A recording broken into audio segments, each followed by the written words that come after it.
Ang bahay ay nangangailangan ng pag-aalaga at tayo ang may responsibilidad na mag-ayos nito.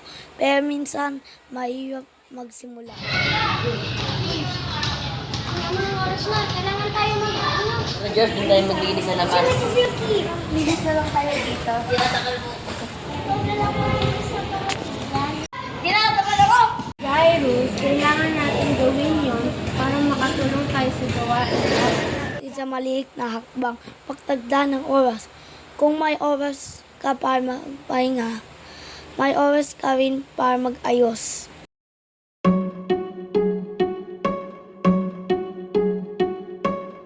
I bet you think that I should calm down and that I'm overthinking everything about you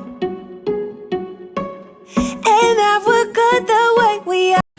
Tandaan, ang bawat maliit na hakbang ay nagpapalakas sa inyong disiplina.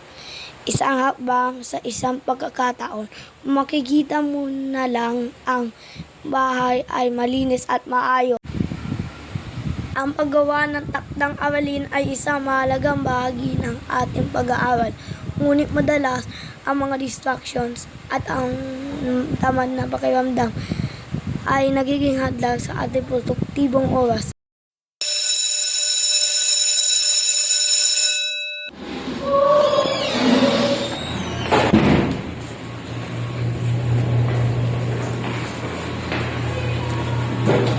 Good morning, class! Good morning, teacher Haley! Nasaan ko ang sinunod? Ryan! Hindi ka na naman. Ulit yung teacher. Nabuyan ko kasi ako. Class, pass your project daw. Hala, nakalimutan ko din yung project natin. Teacher! Si Ryan pa hindi ko gumawa ng project! Ryan, next time, kailangan mo na yung muna gawin yung assignment mo. Class, kailangan natin magkaroon ng time management at self-discipline. Teacher, di na po mauulit. Miss Teacher! Simulan ngayon! Magtutulungan natin ang pagkaroon ng disiplina at unahin ang dapat gawin. Unang hakbang sa pagpapakita ng disiplina ay ang magtakda ng tamang oras para sa paggagawa ng homework. Hindi ito basta-basta na lamang, kundi isang seryosong commitment sa ating sarili. Balansing disiplina ang kailangan.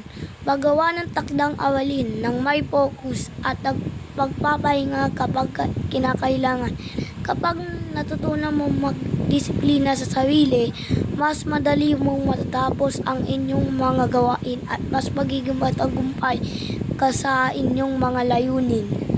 Ang komunidad na may disiplina ay isang komunidad na puno ng paggalang, pagkakaisa at malasakit. Sa bawat isa sa atin, nagsisimula ang pagbabago. Ang disiplina sa sarili ay hindi lang sa maliliit na bagay. Ang bawat pag-aalaga sa ating kapwa, kalikasan at kapaligiran na nagpapatibay sa ating komunidad. Ang disiplina sa sarili ay nagsisimula sa ating mga simpleng hakbang, ngunit nagdudulot ng malalaking pagbabago sa ating paligid.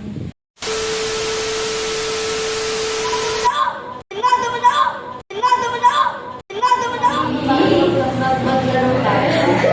Gawin yung project mo bago maglaro ka.